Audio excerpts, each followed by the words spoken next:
Hello, नमस्कार. वर्डालय media publication हाऊसच्या आजच्या एक कवी आणि दोन कविता या कार्यक्रमामध्ये तुम्हा सर्वांचं मी स्वप्नील चौधरी सहर्ष स्वागत करतो. हळूहळू आपले सगळे मित्रमंडळी या ठिकाणी येत आहेत आणि आत्ता आपण काही वेळामध्ये एक कवी आणि दोन कविता हा आपला तुमच्या सर्वांसाठीचा, कवितेच्या रसिकांसाठीचा आणि माझ्या सर्व मित्रमंडळींसाठीचा आवडता कार्यक्रम आपण लगेच सुरू करणार आहोत. आज आपल्यासोबत जो कवी आहे त्या कवीचं नाव आहे कवी प्रमोद घोरपडे. कांतासूत नावाने तो लिहितो आणि तरुणाईच्या अतिशय मनातलं लेखन करणारा कांतासूत प्रमोद घोरपडे प्रेमाच्या, विरहाच्या, निसर्गाच्या, बापाच्या, शेतकऱ्याच्या, रोजच्या जगण्यातल्या वागण्यातल्या कविता लिहिणारा प्रमोद आपल्यासोबत आज येणार आहे. हाय प्रमोद, कसा आहेस? नमस्कार. अगदी अगदी मजेत. तुम्ही कसे आहे दादा? मी मजेत आहे. तुला उशिराने होईना तीळ संक्रांतीच्या शुभेच्छा.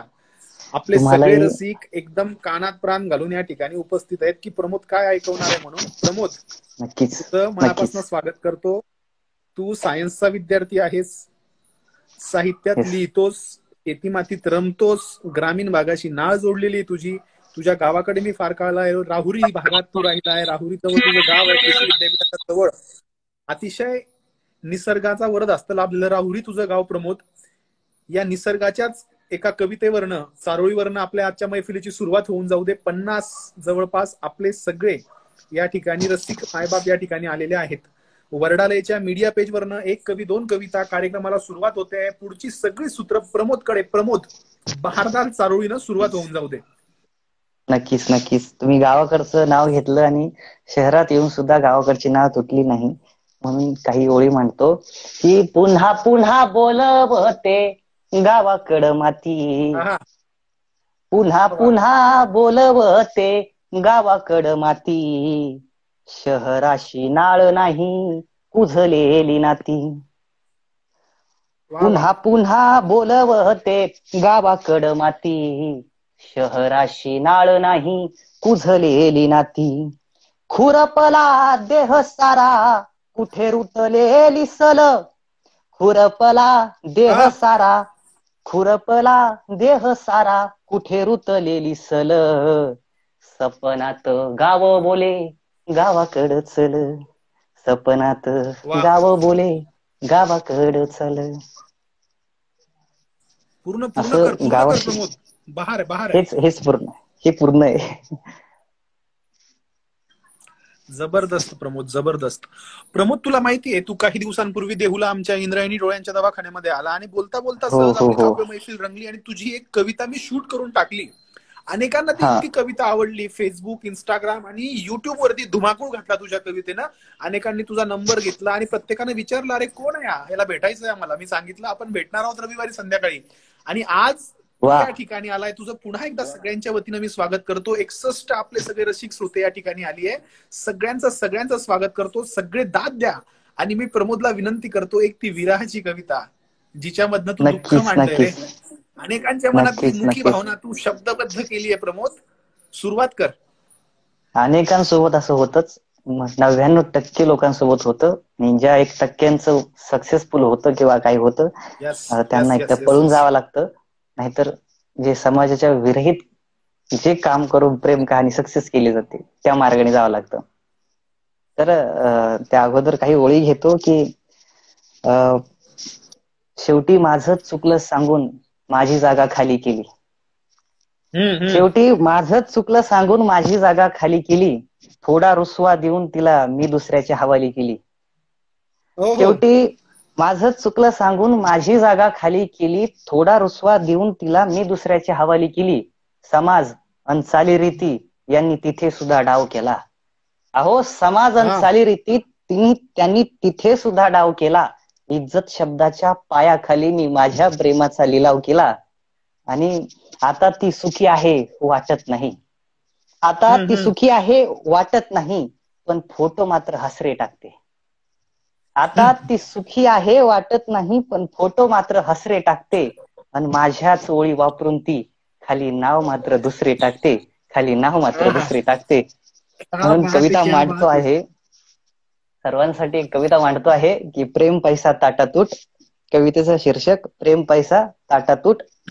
एकच मिनिट प्रमोद. मध्ये येस येस प्रमोद, येस.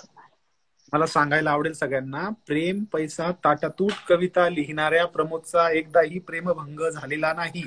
तो केवळ तुमच्या मनातल्या सामूहिक भावना मांडतो आहे. त्यामुळे नक्कीच. कवितेमध्ये कवीचं वैयक्तिक आयुष्य शोधू नका आणि आयुष्य कवीला काहीच नंतर नाही कोण किती असंही विचारू नका.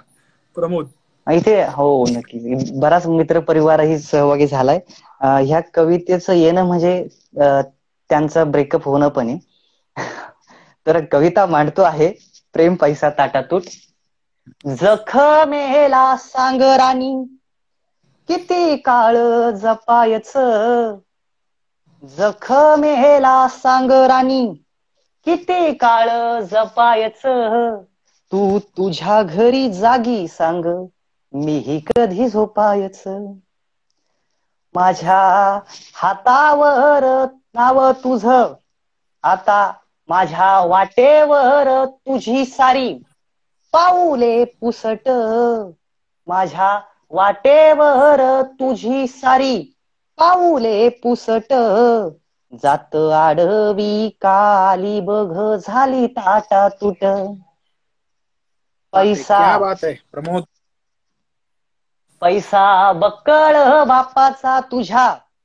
पैसा बक्कळ बापाचा तुझ्या मले करतो घायाळ. माझा बाप शेतकरी वाजे ठोकळ्यांचा चाळ.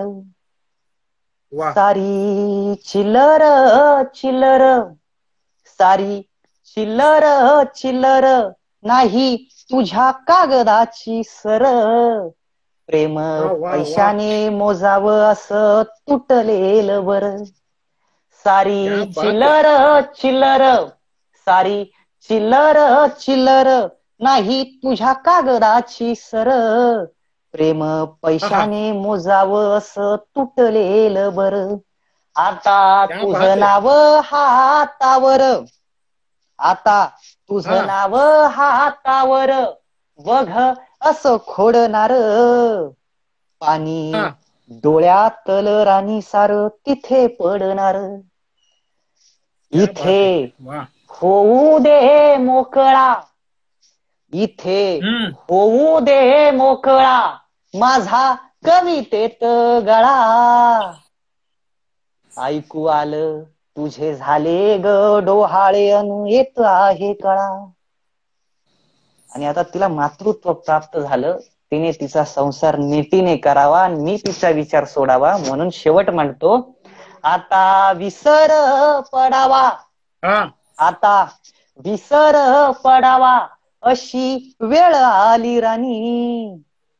बघ मी झालो पैशावाला तरी वाटे आणीबाणी.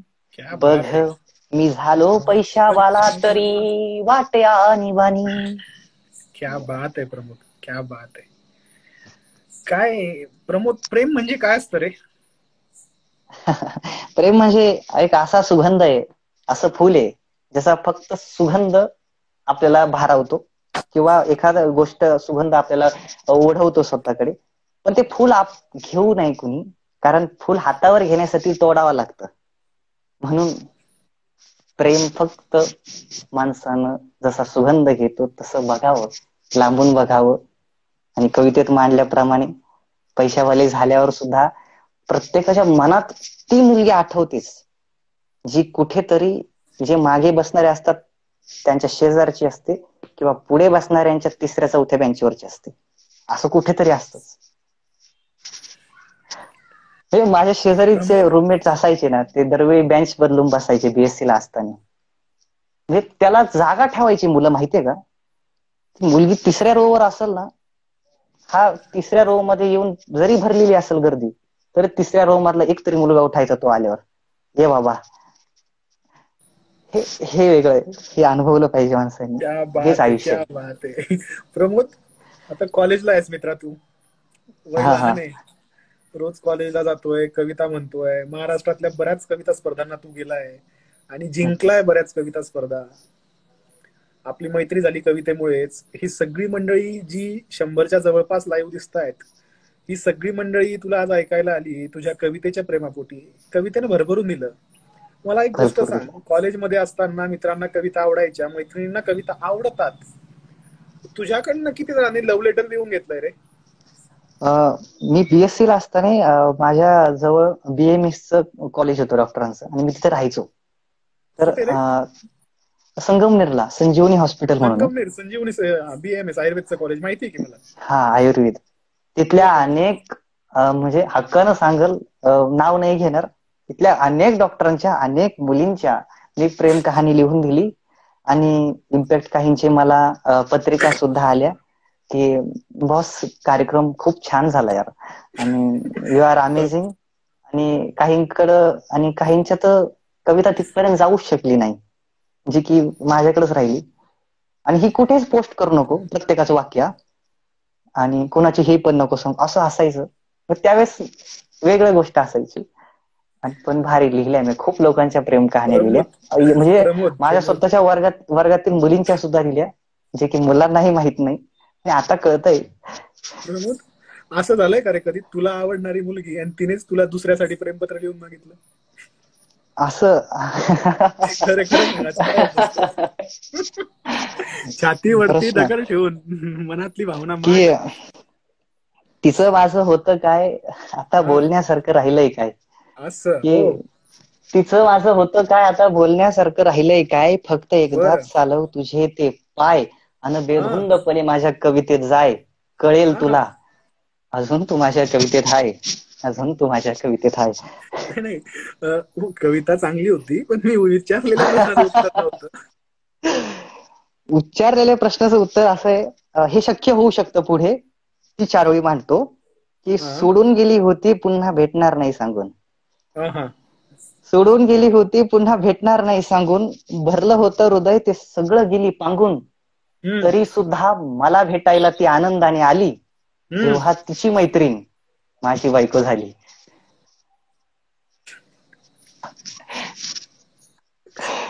चालतंय प्रमोद, मैफिल रंगती आहे, रात्र वाढत जातीये, थंडी वाढतीये, मैफिल रंगतीये, तू तर बाहेर आणतोयस, विषय नाहीये. नाव सांग कोमल म्हणतीये, नाव सांग. अरे काय काय कमेंट येत आहेत, मस्त भावा, प्रश्न छान विचारलाय, खूप भारी प्रश्न, वा वा, काय उत्तर आहे. फिरकी घेताय Swapnilji. Okay okay okay okay. हो, स्वप्नीलला खूप फिरकी घेतात. कॉलेजचा किस्सा सांगितला, अनेक डॉक्टर मुलांना तू लिहून दिलास, अनेकांना, तर अनेकांची हॉस्पिटल बांधण्यात तुझा मोठा वाटा आहे. खूप लोकांचा. त्यांना डॉक्टरी मिळवून देणं माझं काम होतं. कवितेतनं मन जोडली जातात, तू लग्न जोडलीत, चांगलंय. भविष्यात वधूवर सूचक मंडळ काढायला हरकत नाही प्रमोद. याच्याच पलीकडे जाऊन बऱ्याच आपल्याला फरमाईशी येत आहेत मित्रा, आणि फार गप्पा न मारता आपण एकदा कवितेतनं पुन्हा बोलूया प्रमोद. वेळ 15 मिनिटांचा होऊन गेला, आपण कमीत कमीत वेळ जास्तीत जास्त कविता, जास्तीत जास्त प्रमोदला जाणून घेण्याचा प्रयत्न करतोय. नक्कीच. जग्गूचं नाव घ्या दादा एकदा. आमचा जग्गू सुद्धा एक आशिक आहे, आवारा आशिक, जो तुझ्या कविता पहिली कविता, आणि त्याने सांगितलं की प्रमोदची कविता मला ऐकायला यायचं. प्रमोद, जग्गूसाठी आमच्या एक विरह कविता छान ऐकव ना. अच्छा, विरह कविता? नाही, विरह नाही म्हणणार मी आता. 4 ओळी ऐकवली मी आता. काय असतं की उसाच्या पाष्टानं बोट चिरावं तसंच हल्ली प्रेमात होत आहे. उसाच्या पाष्टानं बोट चिरावं तसंच हल्ली प्रेमात होत आहे. आज तुझ्या सोबत जाणारी उद्या दुसऱ्या सोबत येत आहे. भावनांशी खेळणं पापच नाही, भावनांशी खेळणं पापच नाही, तर गुन्ह्यासारखी चूक आहे. अरे आरशासारखं काळीच ते, काचेपेक्षा नाजूक आहे, काचेपेक्षा नाजूक आहे. आणि इथे हे जीवन नाही, आणि आपलेच लोक आपल्यासाठीच. त्यामुळे हिंदी पण कधीतरी लिहितो मी, जास्त नाही, 0.1% मध्ये तरी. त्यामुळे एक छोटीशी शेर ऐकवतो की क्या कहूँ लोग कैसे हमें बर्बाद करते हैं, क्या कहूँ लोग कैसे हमें बर्बाद करते हैं, जो भूल जाते हैं वो फिर याद करते हैं, वो फिर याद करते हैं. आणि सर्वांसाठी एक कविता मांडतो, आणि त्यानंतर ती रचना घेईल कर्णावरची, ज्या रचनेमुळे मी खूप खूप साहित्यिकांपर्यंत पोहोचलो. ती माझी ओळख ती रचना झाली कर्णावरची. तर कविता मांडतोय अगोदर. गरिबीचं पुस्तक नावाची कविता आहे. किती जणांचा अनुभव असेल, किती जणांचं हे माहित नाही. आणि आज समोर डॉक्टर पण आहेत. अशाही काही महिला असतात. महिला अशी म्हणजे आई माय अशी गोष्ट आहे की पैसे नव्हते घरात म्हणून तिने तिचा आजार पण लपून ठेवलं, जपून ठेवलं. शेवटी बाप म्हणला की तुझ्या गळ्यातलं मोडून आपण जाऊ दवाखाना करू. पण सौभाग्याचं लेणच गेल्यावर काय माय जागणार आहे ना. म्हणून कविता मांडतो आहे गरिबीचं पुस्तक. आणि या कथेतील मुलानं लिहिलेली ही कविता, त्याने आईचं दुःख पाहिलंय, गरिबी पाहिली. कवितेचं शीर्षक आहे गरिबीचं पुस्तक. त्या दिवशी भरलेल्या डोळ्याने माय थकून घरी आली होती. त्या दिवशी भरलेल्या डोळ्याने माय थकून घरी आली होती. रोज करते तशीच लगबग तिने भाकरीसाठी केली होती. त्या दिवशी भरलेल्या डोळ्याने माय थकून घरी आली होती. रोज करते तशीच लगबग तिने भाकरीसाठी केली होती. पण आकार बदलला होता भाकरीचा आणि तिच्या चेहऱ्याचा सुद्धा. कदाचित बाप बोलला असेल काही. पण आकार बदलला होता भाकरीचा आणि तिच्या चेहऱ्याचा सुद्धा. कदाचित बाप बोलला असेल काही. पदर जेव्हा डोळ्याकडे गेला मी विचारलं पण तिनं सांगितलंच नाही. म्हणे सलतोय काटा काल खुडलेला लाचकन थोडं देशील का. म्हणे सलतोय काटा काल खुडलेला लाचकन थोडं देशील का. मोळी मला उचलणार नाही बाळ आज माझ्या सोबत येशील का. मी अलगद मान डोलावली तशी ती आपसूक गालात हसली. मी अलगद मान डोलावली तशी ती आपसूक गालात हसली. म्हणे बघ बाळ काट्याची सल फार आत घुसली. अहो काटा फक्त कारण तसे आजार तिला अनेक होते. अहो काटा फक्त कारण तसे आजार तिला अनेक होते. गरिबीच्या पुस्तकात तिच्या रोज नवीन पान येत होते. ढासळलेला बाप जेव्हा घराकडची धरतो वाट. ढासळलेला बाप जेव्हा घराकडची धरतो वाट. माय जेवायला वाढते भरलेला तांब्या आणि मोकळं ताट. कारण न्याहारीच्या जेवणाला पाणी आणि रात्री भेटणार भाकर हे परिस्थितीचं तत्व आहे. आणि गरिबीच्या पुस्तकात मायेच्या भुकेला फार महत्व आहे. रात्री झोपण्या अगोदर डोळे पुसत मायसपराकडे बघत असते. रात्री झोपण्या अगोदर डोळे पुसत मायसपराकडे बघत असते. सपरातली गाय खुशाल पाचट खात असते. आणि भरून येतं डोळं तिचं म्हणे देवानं असं करून जावं. आणि भरून येतं डोळं तिचं म्हणे देवानं असं करून जावं. 4 खांदेकरीही लागणार नाही मला असं मरण्यावं. आणि ज्या गायीसाठी रडली माय ती पहाटे जीव सोडून देते. आणि ज्या गायीसाठी रडली माय ती पहाटे जीव सोडून देते. आणि आज हंबरलीच नाही कळतं आणि बापाला तडकन जाग येते. त्या दिवशी कोणी जेवलं नाही पण मी मात्र अर्धी भाकर खाली. त्या दिवशी कोणी जेवलं नाही पण मी मात्र अर्धी भाकर खाली. आणि बाप्पाचा हात धरून माय त्या दिवशी फार उशिरानं आली. आजार वाढत चालला होता बाप म्हणे आता इस्पितळात जायचं. आजार वाढत चालला होता बाप म्हणे आता इस्पितळात जायचं. माय तडकन बोलली त्याला अरे पैशाचं काय करायचं. म्हणे राग झाली संसाराची तुझ्या माझा उपयोग तरी काय. म्हणे राग झाली संसाराची तुझ्या माझा उपयोग तरी काय. आणि आता विकायचं राहिलंय फक्त जे तुझ्या गळ्यामध्ये आहे. मायना आवळून धरला गळा. मायना आवळून धरला गळा. म्हणे काय बोलताय धनी आजारापेक्षा मोठे असतात हे गळ्यातले मनी. रात्र जशी सरत गेली तशीच माय मरत गेली. रात्र जशी सरत गेली तशीच माय मरत गेली. आणि गरिबीच्या पुस्तकाचा शेवट मात्र करत गेली. आरडाओरडा नाही म्हणून कदाचित शेजारच्यांना घरात कुणी गेल्याचा भास होत नव्हता. आरडाओरडा नाही म्हणून कदाचित शेजारच्यांना घरात कुणी गेल्याचा भास होत नव्हता. बापाच्या डोळ्यात पाणी सुद्धा नाही हे पाहूनच मला त्रास होत नव्हता. आता थिगळ लावलेलं लुगडं मायचं कुजून गेलं होतं. आता थिगळ लावलेलं लुगडं मायचं कुजून गेलं होतं. आणि सरण मायचं पाष्टावरती सजून गेलं होतं. कारण लाकडं आता महाग झाली. कारण लाकडं आता महाग झाली. मरणे सुद्धा चूक आहे. आणि गरिबीच्या पुस्तकाचा शेवट म्हणजे भूक आहे. आणि गरिबीच्या पुस्तकाचा शेवट म्हणजे भूक आहे. शेवट म्हणजे भूक आहे. धन्यवाद. जळजळीत मांडलंस प्रमोद. काय असतं आहे कवीची खरी ताकद काय असते माहितीये. तो सहज बोलता बोलता कधी प्रेमाच्या दुनियेत घेऊन जातो. कधी सहज बोलताना तो एक विरहाची सैर करवतो. आनंद देतो, मनोरंजन करतो आणि वास्तवाचा चटका इतका सहज सांगून जातो ना प्रमोद तो. तेव्हा पाहिलेलं वास्तव आठवायला लागतं. त्याच्यावर काय करता येईल जाणीव करता येते. कवी काय करतो रे. कवी प्रश्न नाही सोडवत समाजातले पण ती समाजातले प्रश्न जो मांडतो त्याला धार प्राप्त करून देतो ना तो कवी असतो. कवी उद्या येऊन तुमची मदत करेल का माहित नाही, पण त्या मदतीसाठी लागणारी मन तयार करतो ना, तो कवी असतो.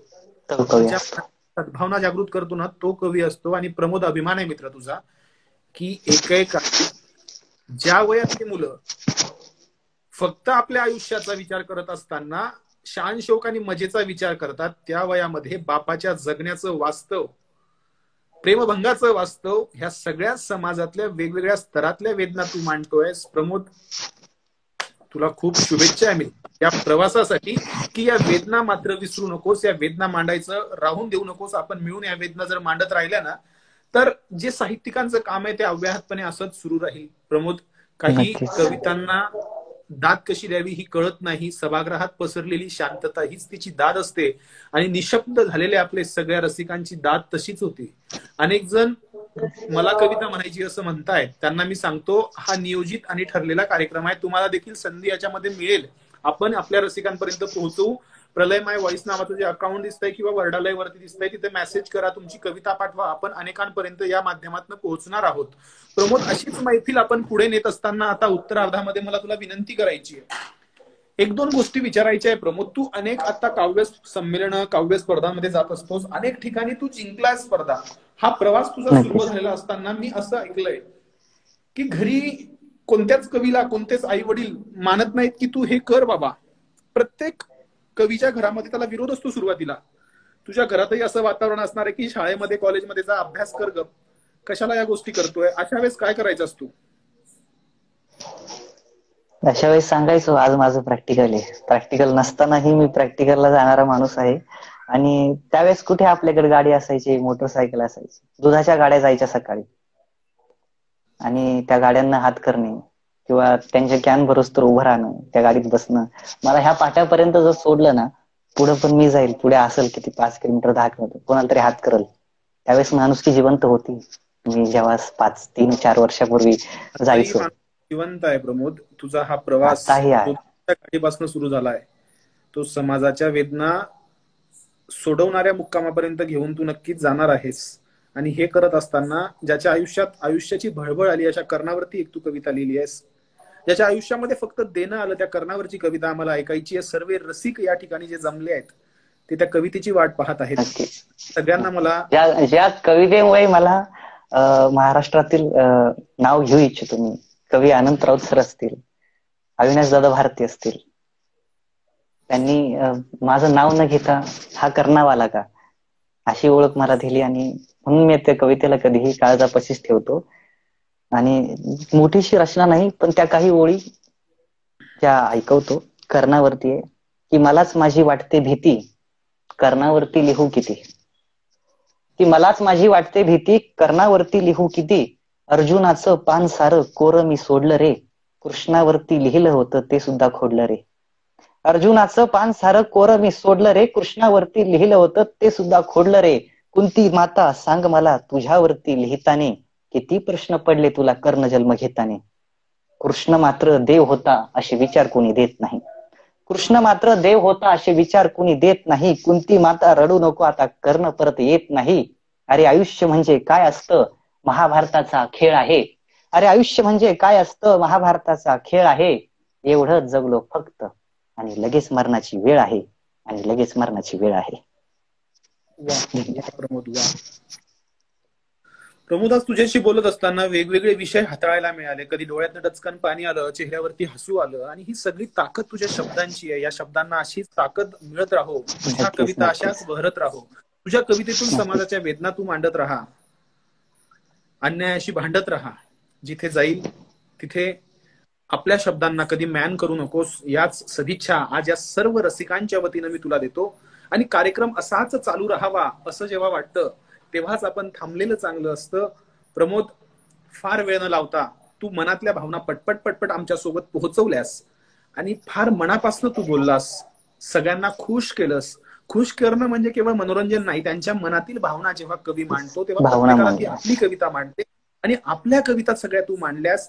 अनेक कविता तुझ्याकडनं ऐकायच्या आहेत, पण आपण मात्र ठरवलेलं आहे 1 कवी आणि 2 कविता. आणि नकळत तुझ्यासारखा माणूस आला, त्या 2 कवितांच्या 5-6 कविता कधी झाल्या आमचं आम्हाला कळलं नाही. परंतु अजूनही रसिकांना वाटते तुला ऐकायचंय, पण छोटीशी रचना आहे. आपण अजून तुला भेटणार आहोत, अजून तुझ्याकडनं ऐकणार आहोत. पण तुर्तास आज थांबूया. आज तुझ्या एका शेवटच्या रचनेनं या कवितेचा, या कार्यक्रमाचा शेवट तू करावास अशी तुला मी विनंती करतो. आणि सर्व रसिकांना विनंती करतो की दर रविवारी शनिवारी वर्डालयच्या, आज नेटवर्कमुळे आपण त्या पेजवरनं तिथे जॉईन होऊ शकलेलो नाही, त्या पेजवरती आपण हा कार्यक्रम सुरू केलाय. त्या वर्डालय मीडिया पब्लिकेशन सोबत जोडलेले राहा. नवीन कवींसोबत आपण पुढच्या आठवड्यात भेटूया. प्रमोद, एक शेवटची रचना सर्व रसिकांसाठी. नक्कीच. शेवटची रचना जसं सुरुवात प्रेमाने केली तर शेवटही प्रेमानच गोड झाला पाहिजे.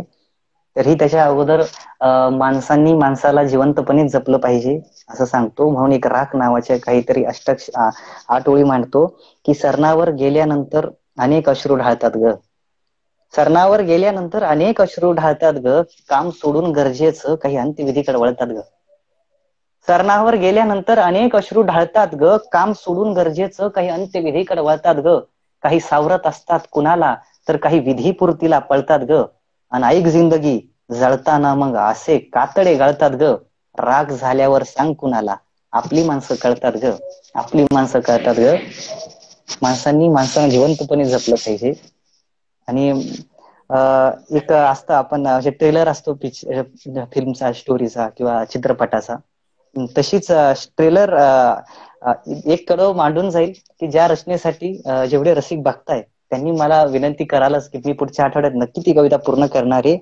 की ती कविता अशी आहे, पहिल्या 2च ओळी मांडतो की कधी येशील का घराला माझ्या, तुझे घर समजून राणी. कधी येशील का घराला माझ्या, तुझे घर समजून राणी. कधी रडशील का पाहून डोळा, सारे आटलेले पाणी पाणी. कधी येशील का घराला माझ्या. आणि हा त्या कवितेचा ट्रेलर आहे. आणि जाता जाता छोटीशी प्रेम कविता, ह्या कवितेची चाल ज्यांना ज्यांना ओळखू येईल त्यांनी कमेंट बॉक्स मध्ये टाकायची. शेवटची रचना एक की ती म्हणे थांबना वाटतो क्षणभरा, ती म्हणे थांबना वाटतो क्षणभरा.